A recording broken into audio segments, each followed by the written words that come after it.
ये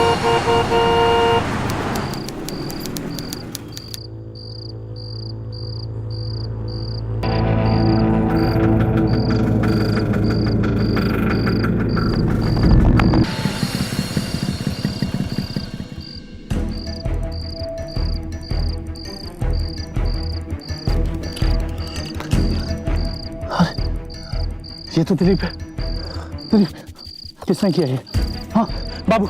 yes sir. फौरन ambulance को फोन करो और कंट्रोल रूम में इन्फॉर्म करो। ठीक है sir. Hello hello control room. कुछ कहना चाहते हो? दिलीप, किसने किया ये? दिलीप, किसने किया ये?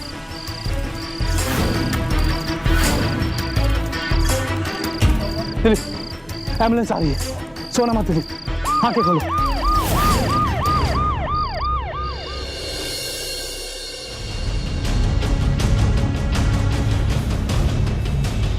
इतनी गहरी चोटें, लगता है किसी ने बहुत बुरी तरह से पिटा है इन्हें।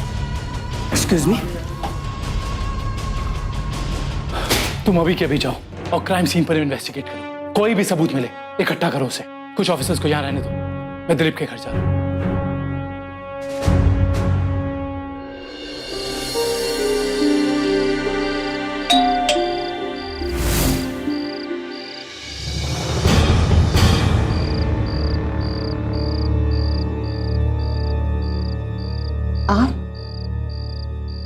भाभी, वो दिलीप।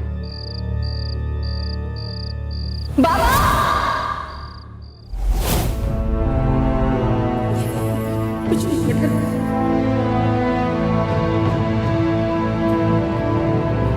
सिस्टर, कैसा है मेरा बेटा?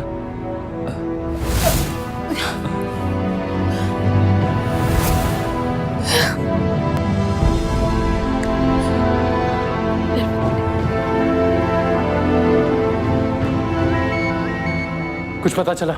हाँ सर, हम छानबीन कर रहे हैं सर। सर आप एक काम कीजिए, हॉस्पिटल का काम खत्म करके ना सर यहाँ आ जाइए। मुझे कुछ समझ में नहीं आ रहा सर। ठीक है, मैं आता हूँ। संभल के बेटा, संभल के। डॉक्टर कैसा है मेरा बेटा? I am sorry. हमने अपनी तरफ से पूरी कोशिश की, but he is no more.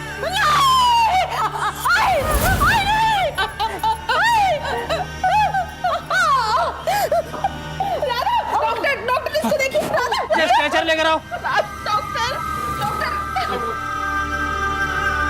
Doctor क्या हुआ इसे? डॉक्टर आप घबराइए नहीं, जल्दी लीजिए प्लीज डॉक्टर। क्या हुआ था मेरे बेटे के साथ? हमें इसी हालत में सड़क पर पड़ा मिला था दिलीप। मुझे नहीं पता उसके साथ क्या हुआ है, लेकिन मैं ये पता लगा के रहूंगा और जिसने भी उसके साथ ये किया है उसे सजा दिलवा कर रहूंगा। मुंबई की सड़कों पर गाड़ियों की रफ्तार कभी थमती नहीं है। जाहिर है दिन रात सड़कों पर चलती गाड़ियां कभी कभी हादसों को बुलावा देती हैं, तो कभी कभी साजिश को मौका।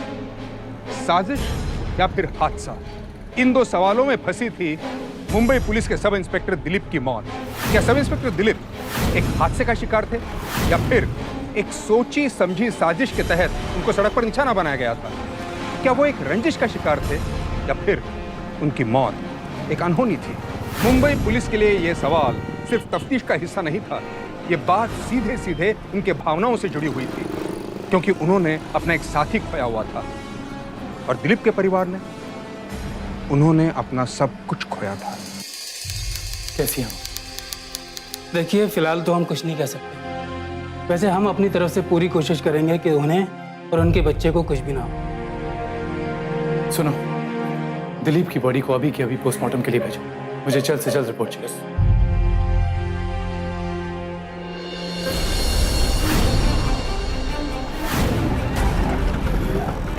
सर दिलीप,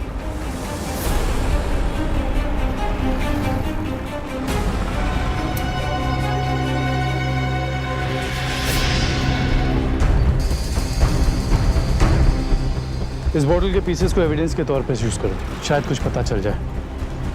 दिलीप के सर पे भी चोट लगी थी, शायद इसी से लगी हो। Yes sir. सर आप ये सारा इकट्ठा कर लीजिए, ओके?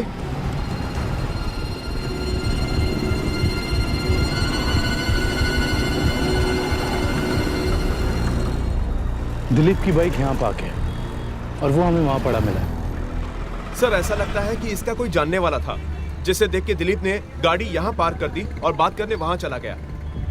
हो सकता है सर उन लोगों में आपस में कोई आर्ग्यूमेंट हुआ हो और उन्होंने दिलीप पे हमला कर दिया। हो सकता है।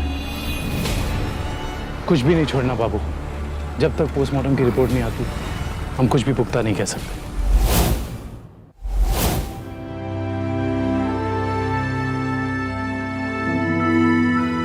राधा, राधा,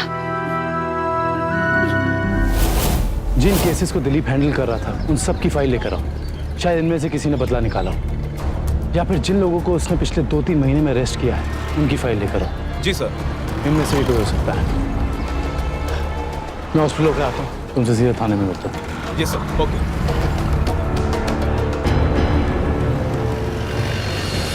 रमेश बेटा, तुम यहाँ की चिंता मत करो। राधा के बारे में मैं आपको फोन पर बताता रहूंगा, लेकिन तुम दिलीप के कातिलों को मत छोड़ना। अंकल जी, मैं अपनी जान तक लड़ा दूंगा उन कातिलों को पकड़ने के लिए।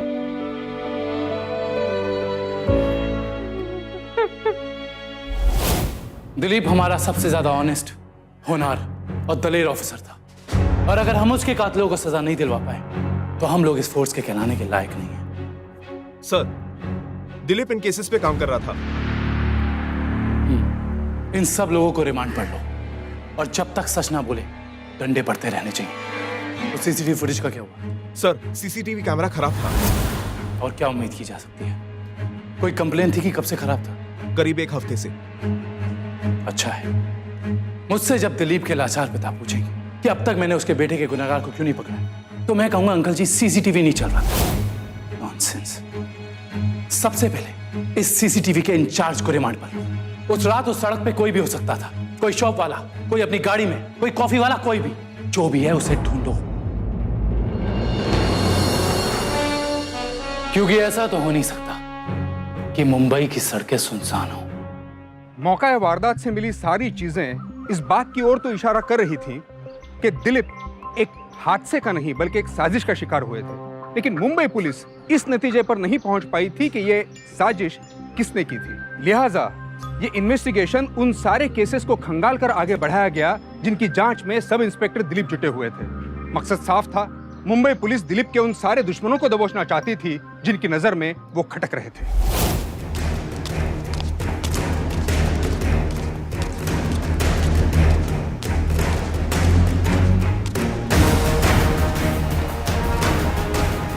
चल साहब, अपुन ने किया क्या है? अरे कुछ नहीं, तू थाने चल, वही पता चल साहब, जाएगा। अपुन की गलती अरे क्या है? चल, चल।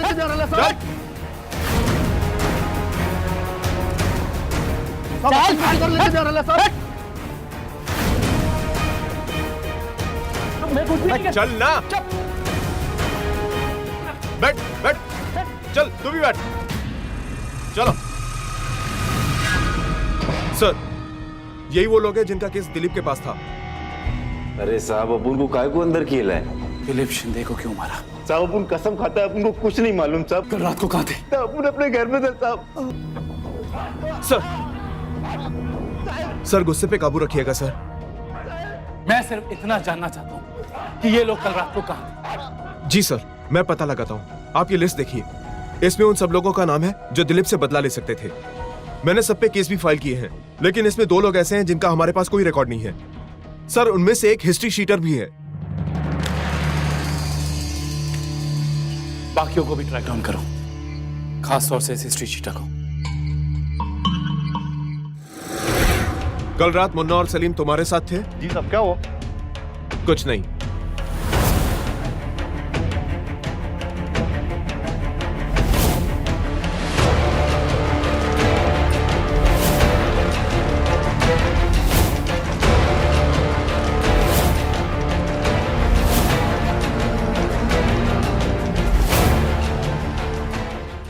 सर, कल तीनों जिन लोगों के साथ थे उनके बयान है हमारे पास। सब सच बोल रहे हैं सर।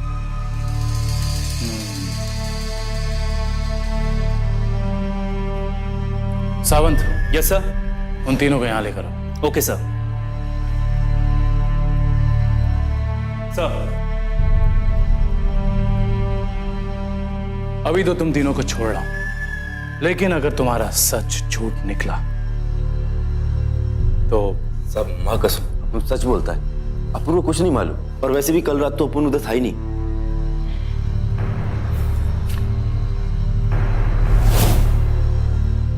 सब नहीं मालूम। ठीक है, जाओ। सलाम सर।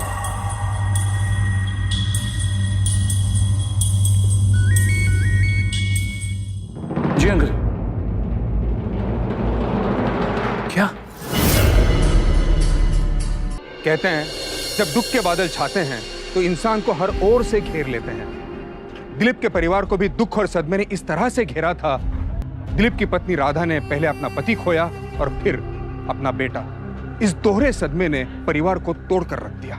लेकिन दिलीप के गुनहगारों को तलाश रहे इंस्पेक्टर रमेश को इस दूसरे झटके ने इस कदर झकझोर दिया कि उन्होंने मुजरिमों को हर हालत में पकड़ने की ठान ली। उनकी इस मुहिम में उनके पूरे डिपार्टमेंट ने उन्हें हर संभव साथ दिया। लेकिन क्या यह इतना आसान था?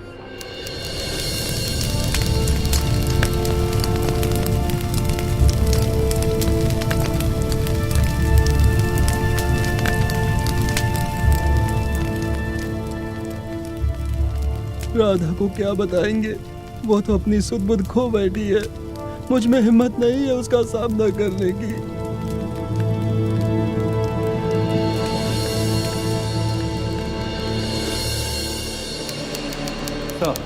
सर कल शाम को पोस्टमार्टम रिपोर्ट आई थी, आप थे ही नहीं तो दे नहीं पाया।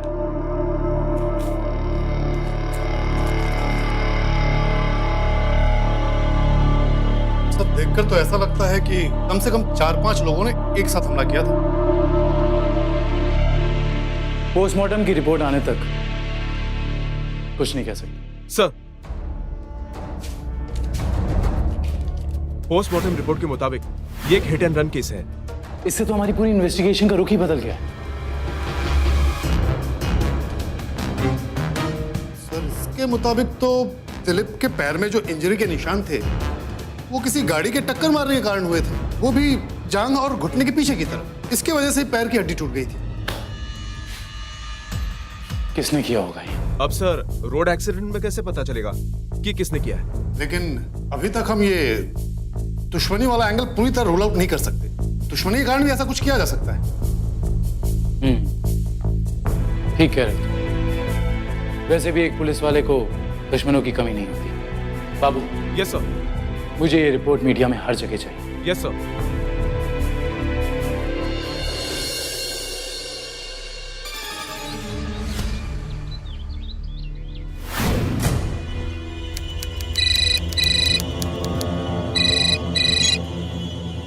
हेलो, तुम्हें कितनी बार बोला मुझे फोन मत किया करो। मुझे कोई शौक नहीं है तुम्हें सुबह सुबह फोन करने का। पेपर पढ़ा क्या तुमने? हाँ पढ़ा। तो क्या सोचा? किस बारे में? पुलिस को सब कुछ बता देने के बारे में। मरना है क्या? मैं कहीं भी जाने वाला नहीं हूँ, समझी तू? वैसे भी तुम जैसे लोगों की कोई अंतरात्मा नहीं होती। अगर तुम नहीं जाओगे तो मैं जाऊंगी। पागल हो गई तुम, मरवाओगी दोनों को।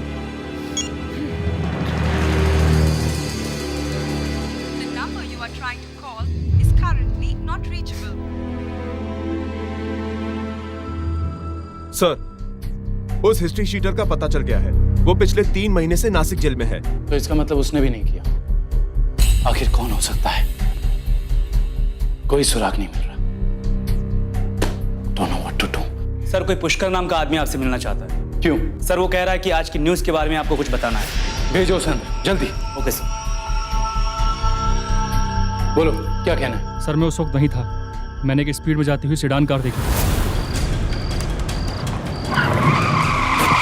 अबे साले तेरे बाप की सड़क है क्या?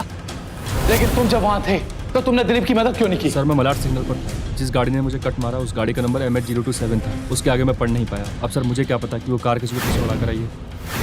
थैंक्स। अगर कुछ और पूछना होगा तो मैं दोबारा बुलाऊंगा तुम्हें। जी। एंड सॉरी तुम पे चिल्लाने के लिए। It's okay sir. Babu. Yes sir. RTO से इस नंबर की सारी सेडान गाड़ियों का पता लगाओ और देखो कि इनमें से उस रात वहां कौन था। वही हमारा कातिल है। Yes sir. और हाँ, एक्सीडेंट की जगह पर 2 ऑफिसर सादे कपड़ों में तैनात कर दो। कातिल हमेशा अपनी बेवकूफी के चक्कर में क्राइम सीन पर वापस आता है। Yes sir. ये बात जगजाहिर है कि मुंबई कभी सोती नहीं है। तो फिर ये कैसे संभव है कि एक पुलिस वाला सड़क पर एक हादसे का शिकार होता है, उसे कोई देखता भी नहीं? ये कैसे मुमकिन है कि एक तेज रफ्तार गाड़ी से एक पुलिस वाले का एक्सीडेंट होता है और मौके पर एक भी चश्मदीद नहीं? आखिर कोई तो होगा जो इस घटना का गवाह होगा। किसी ने तो देखा होगा कि आखिर उस रात सड़क पर हुआ क्या था।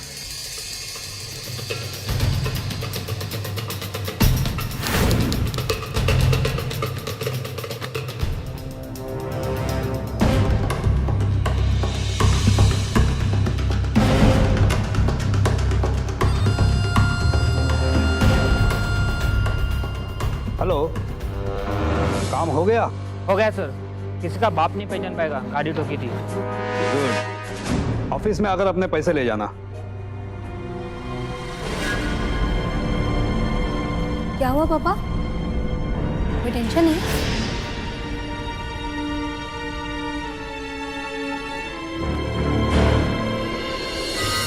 सर, मैंने आरटीओ में जाके पता किया। 16 सेडान गोल्डन कलर की कार इस नंबर से शुरू होती है। उन 16 की 16 गाड़ियों को यहाँ लेकर आओ और उन्हें इंच बाय इंच चेक करो और उनसे पूछो कि वो उस रात कहाँ थे। Yes sir. एक और बात, इनमें से किसी भी कहानी में अगर तुम्हें 3-5 लगे तो मुझे बताओ, उनसे मैं डील करूंगा। Now get going. I'll check sir. Come on. साहब, ये गाड़ी तो 2 महीने से घर पे ही पार्क थी। मैं और मेरी गाड़ी दोनों पूना में थे। सच बोल रहा है? हाँ सर। ये टोल नाका की रसीद और ये वहाँ का होटल का बिल। मैं तो मेरे दोस्त के साथ ऑफिस आ जा रहा हूँ। चल निकल। ठीक है, चल निकल।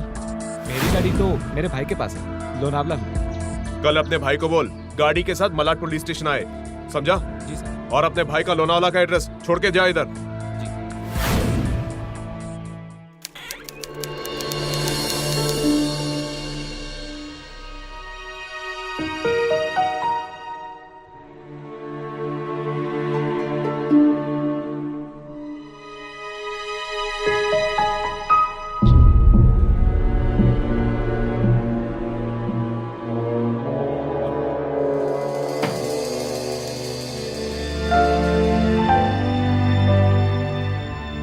ये दिलीप की यूनिफॉर्म है।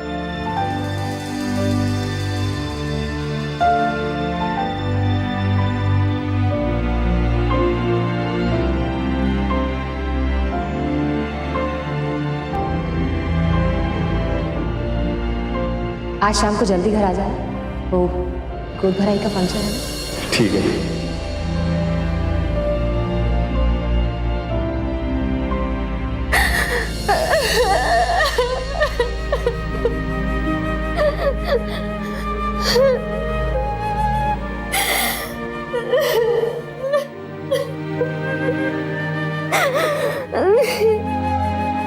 जो हुआ वो बहुत बुरा हुआ, लेकिन भाभी, अगर आपने हिम्मत छोड़ दी तो इन्हें कौन संभालेगा? मैं जानता हूं कि शायद मुश्किल है, नामुमकिन है, लेकिन कैसे हिम्मत दिखाऊं?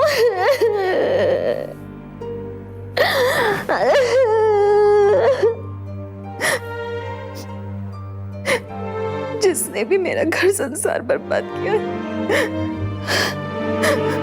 उसको जरूर सजा मिलनी चाहिए। लगता है ना किसी ने बहुत बुरी तरह से पीटा है। सर, देखकर तो लगता है कि कम से कम 4-5 लोगों ने एक साथ हमला किया था। पोस्टमार्टम रिपोर्ट के मुताबिक ये एक हिट एंड रन केस है। अब सर मुझे क्या पता कि वो कार किसी को पीछे उड़ाकर आई है। दिलीप के पैर में जो इंजरी के निशान थे वो किसी गाड़ी के टक्कर मारने के कारण हुए थे। दुश्मनी के कारण भी ऐसा कुछ किया जा सकता है। मैं वादा करता हूं भाभी, उसे सजा मिलकर रहेगी। हेलो, हेलो, क्या हुआ उस एड्रेस का? थोड़ी देर में इंफॉर्मेशन मिल जाएगी। ओके। सावंत, क्या पता चला कार का? सर, मैंने बात की थी, थोड़ी देर में पता चल जाएगा। ओके। पुलिस को अगर ये पता चला कि तुम झूठ बोल रहे हो तो? मैं कुछ सोचता हूँ, लेकिन तू अपना मुंह बंद रख। हाँ, ये ले पैसे और प्लीज अपना मुंह बंद रख। मैं यहाँ पर ये पैसे लेने नहीं आई हूँ। तुम्हारे कारण अगर मैं फंसी तो मैं सच कह रही हूँ, मैं पुलिस को ना सब कुछ सच सच बता दूंगी। हेलो सर, कुमार की कार लोनावाला में नहीं है। ओके।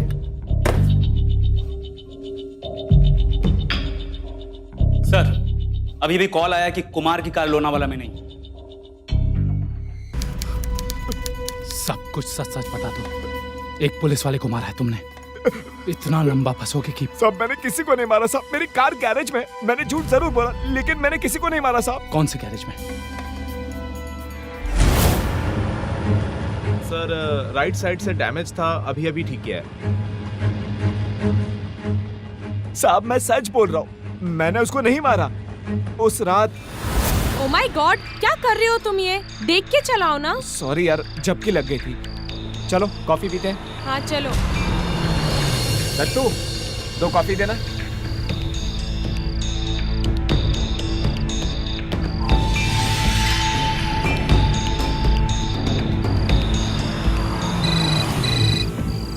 हे भगवान। हाँ डार्लिंग, तुम सोई नहीं अभी तक? रास्ते में हूँ जान। नहीं, कोई नहीं है मेरे साथ। अरे तुम भी ना हमेशा शक करती हो मुझ पर। रुको, रुको। तो सचिन को गाड़ी फोन करके रुको। पूछ सकती हो। साइड में गाड़ी लगाओ। पांडू, रुको। डार्लिंग थोड़ी देर के बाद बात करता हूँ। हाँ, पुलिस सामने है। झेलो अब। डोंट वरी यार, रात का टाइम है। 150 देके निपटा लूंगा।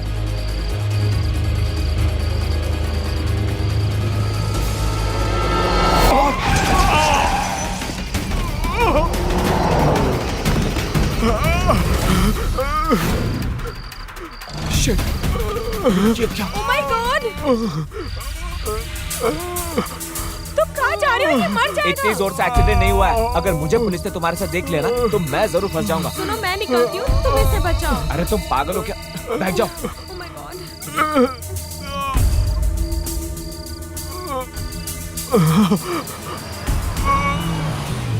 सर, मैंने इसे बहुत कहा था कि रुक जाते हैं, लेकिन यही नहीं रुका।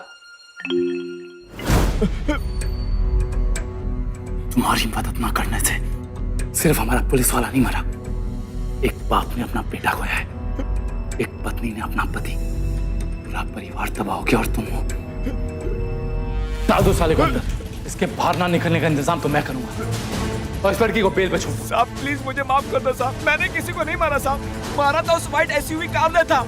मैं तो बस वहाँ खड़ा था साहब, बल्कि उसने मेरी गाड़ी को भी आगे से ठोक दिया। मैंने कुछ नहीं किया साहब, प्लीज साहब, मैंने कुछ नहीं किया। वही तो बात है कि तुमने कुछ किया ही नहीं। ले जाओ साले को।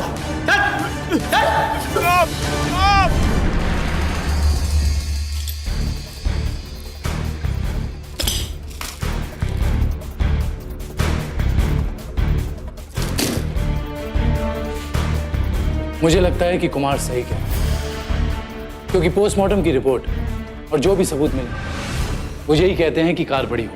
जितनी भी एसयूवीज मुंबई के इस वक्त गैराज में और जितने भी एसयूवीज के एक्सीडेंट के रजिस्टर हुए हैं उनके बारे में पता करो। I want all the details by tomorrow. Yes sir. तफ्तीश की एक एक कड़ी को जोड़ने में जुटी पुलिस धीरे धीरे इस मामले के तह तक तो पहुंच रही थी। 2 चश्मदीदों के बयानों से तहकीकात का दायरा तो कम हो गया था, लेकिन ये बात अभी तक पहली बनी हुई थी कि वो व्हाइट एसयूवी आखिर किसकी थी जिसने दिलीप को टक्कर मारी थी, और उस गाड़ी में सवार कौन था। ठीक है, मुझे इमीडिएटली फोन करो। ओके सर, ये एसयूवी जिस दिन दिलीप की हत्या हुई ना, उसके अगले दिन से गैरेज में है। और कमाल की बात यह है कि अभी तक इसके मालिक ने इंश्योरेंस क्लेम नहीं किया।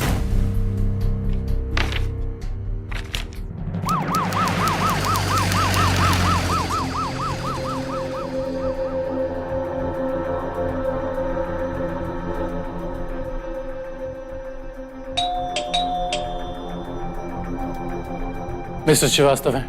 जी है, अभी बुलाता हूं।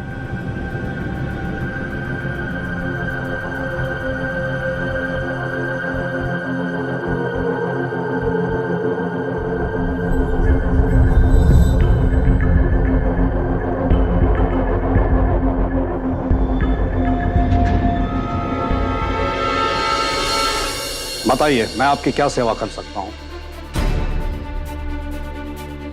आपने अपनी गाड़ी के एक्सीडेंट होने के बाद उसका इंश्योरेंस क्यों नहीं क्लेम किया? क्या इंश्योरेंस क्लेम नहीं करना जुर्म है? मैं इसलिए नहीं करना चाहता था कि मेरे पास वेस्ट करने के लिए टाइम नहीं है। जुर्म तो नहीं, लेकिन अगर आप कुछ छुपा रहे हैं तो वो जुर्म है। एनीवेज, हम आपकी गाड़ी देखना चाहते हैं। Is it a problem mister Shrivastava? Shall we? चलो।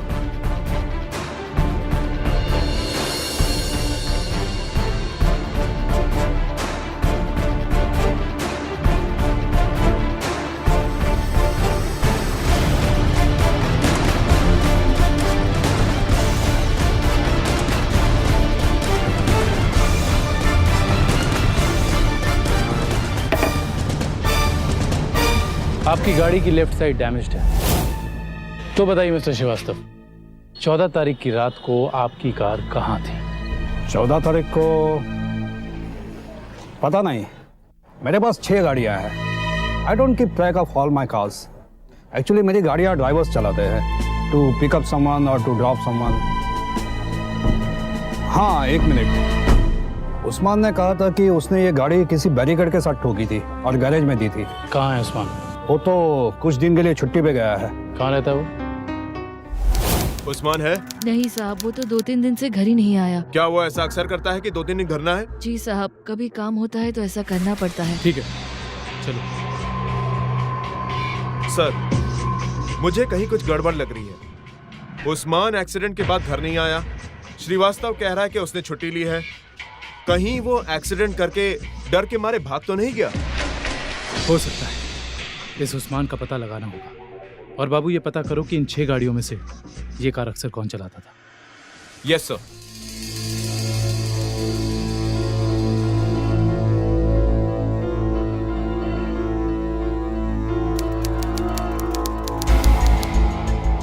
सर, उस्मान उनका ड्राइवर जरूर था, लेकिन वो एसयूवी श्रीवास्तव की बेटी मधु चलाती थी।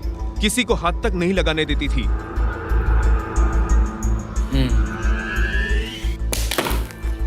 तो चलो फिर श्रीवास्तव साहब से सच उगलवाते हैं।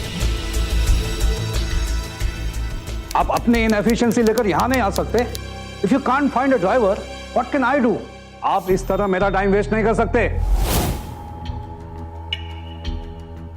हम आपका टाइम वेस्ट नहीं कर रहे हैं मिस्टर श्रीवास्तव, अपनी इन्वेस्टिगेशन कर रहे हैं। और अगर आपने कोऑपरेट नहीं किया ना, तो इन्वेस्टिगेशन रोकने के चार्ज में अंदर कर दूंगा। So now mind your language and call your daughter Madhu. हमें उससे कुछ पूछना है। ओके। मधु, Yes, sir? ये लोग तुझसे कुछ पूछना चाहते हैं। Now talk to her and leave us alone. मधु, आपकी गाड़ी कौन ड्राइव करता है? उस्मान। ओके। और 14 तारीख की रात को आप कहाँ थी? घर पे। क्यों? Nothing, thanks. चलो।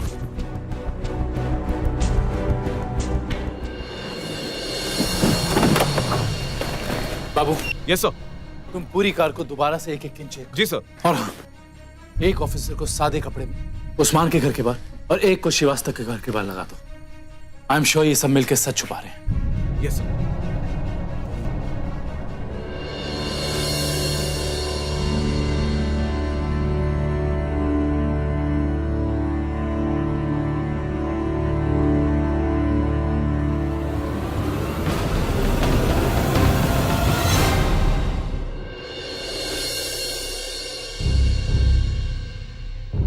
सर, एक 5 स्टार होटल की पार्किंग लॉट का चिट मिला है।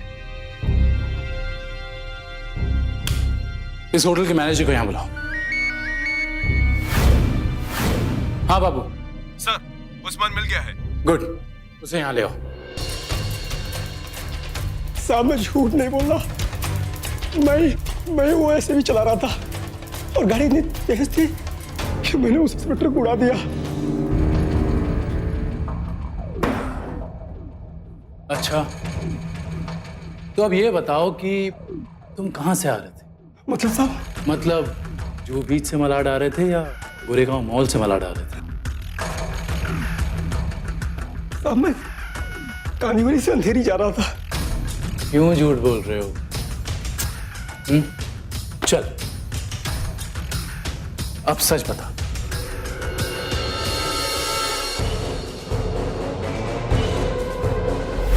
हाँ उस्मान, तुम्हें पुलिस को बोलना होगा कि एक्सीडेंट तुमने किया था। और साहब, गाड़ी तो उनकी बेटी ही चलाती है, यहाँ तक कि ड्राइवर को छूने नहीं देती। हाँ साहब। सर, उस्मान के बयान पर श्रीवास्तव की बेटी पर हम केस बना सकते हैं। उससे कुछ नहीं होगा, ये फिर अपना बयान बदल देगा कुछ पैसों के लिए। उस होटल के रिकॉर्ड से पता लगवाओ कि उस रात उसके साथ कौन कौन था। Yes sir. तो आप उस होटल के मैनेजर हैं? जी सर। तो क्या उस गाड़ी की एंट्री थी उस दिन? नहीं सर, मैंने चेक किया, हमारे होटल में इस कार की एंट्री नहीं है। लेकिन ये पार्किंग टिकट? सर ये वैले का है, इस पर डेट नहीं होती, सिर्फ कार नंबर पड़ा होता है। हो सकता है किसी और दिन का हो। ठीक है, तुम जाओ। जी।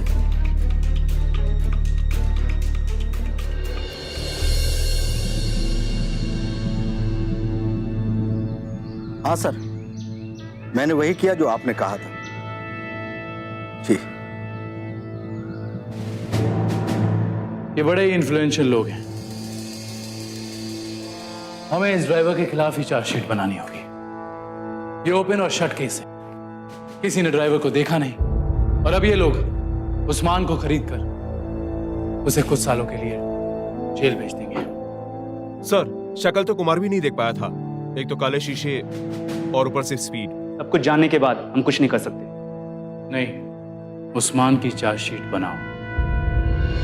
मुंबई की सड़कों पर रईस और रसूखदार लोगों की बेलगाम रफ्तार अक्सर खबरों की सुर्खियां बन जाती हैं। यहाँ पर हर साल तकरीबन 1800 हिट एंड रन के केसेस दर्ज होते हैं। यह आंकड़ा यह दर्शाने के लिए काफी है कि रसूखदार लोगों की रफ्तार किस कदर कहर बरपा रही है। महेश श्रीवास्तव भी ऐसे ही रसूखदार लोगों की जमात से थे जो रुपयों की ताकत से कानून और इंसाफ की बाह मरोड़ना चाहते थे। लेकिन इंस्पेक्टर रमेश और उनकी टीम को यह कतई मंजूर नहीं था, लिहाजा वो उस एक मौके की तलाश में जुट गए जिसके सहारे वो गुनहगार को बेनकाब कर सके।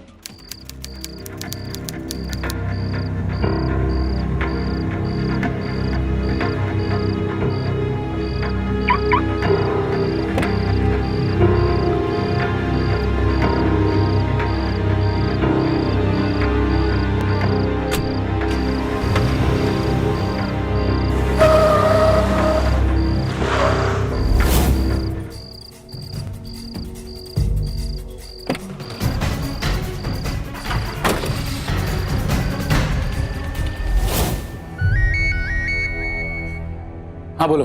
सर, श्रीवास्तव की एसयूवी सड़क पे है सर, और कार उसकी बेटी चला रही है। उसको फॉलो करो। Okay sir.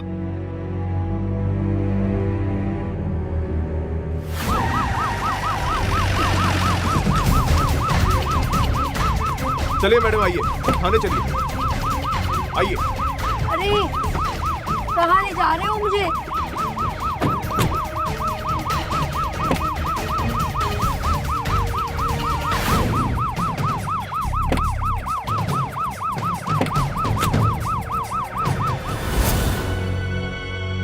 Hello mister Shrivastava, there is a news for you.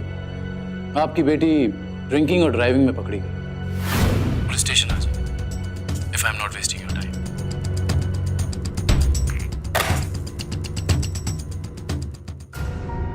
Sir, मेरी बेटी मधु। सावंत, कोई मधु नाम की लड़की पकड़ी है क्या किसी ने? हाँ, कल शाम को मधुमक्खी पकड़ी थी, अभी तक हाथ जल रहा है। नहीं साहब, इस थाने में नहीं है।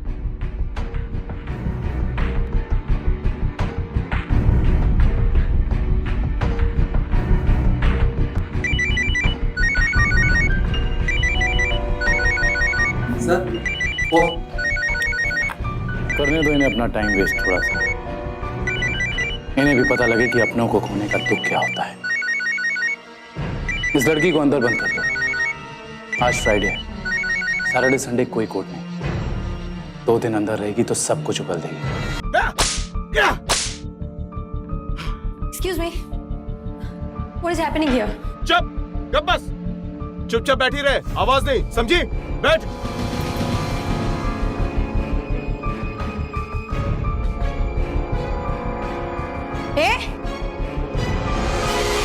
किधर जाती है? वॉशरूम। बैठ चुपचाप। बाप का घर समझा है क्या? परमिशन के बिना कहीं नहीं जाने का। मुझे मेरे पापा को फोन करना है। कोई फोन वोन नहीं, चुपचाप बैठ।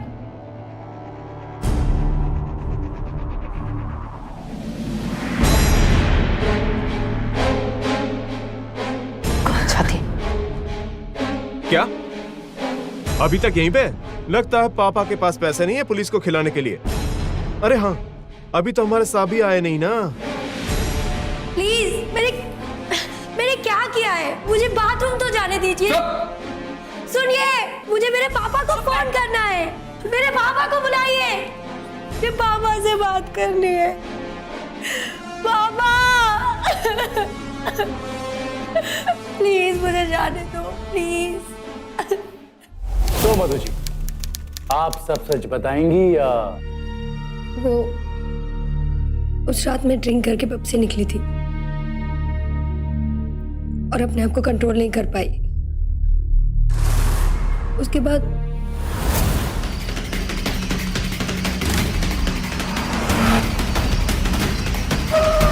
मुझे पता ही नहीं चला कि मेरी गाड़ी के आगे कौन आ गया। मैं बहुत डर गई। पापा रास्ते में किसी को और मैं घर जाके और मैंने देखा भी नहीं। मेरे पापा को सब कुछ पापा प्लीज कुछ कीजिए पापा, प्लीज। तुम जाओ, सो जाओ, गो, मैं सब हैंडल करूंगा। सुनो, ड्राइवर को बोलो गाड़ी गैरेज ले जानी है।